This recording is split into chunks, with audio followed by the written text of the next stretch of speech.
Hello guys, മുട്ട ബിരിയാണി എന്ന് പറഞ്ഞിരുന്നു. അവസാനം മുട്ട ബിരിയാണിയല്ല, വേറെ ഏതോ ഒരു സ്പൈസി റൈസ് രൂപത്തിലായി.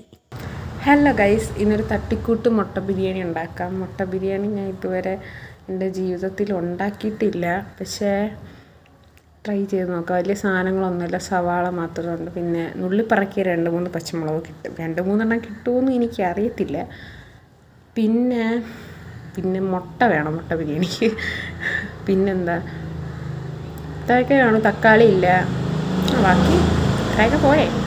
അപ്പോൾ ഉണ്ടാക്കാം. ഞാൻ യൂട്യൂബിലൊന്നും റെസിപ്പി നോക്കുന്നില്ല, സ്വന്തമായിട്ട് ഉണ്ടാക്കി നോക്കാമെന്ന് വിചാരിച്ചു. ഉണ്ടാക്കാം.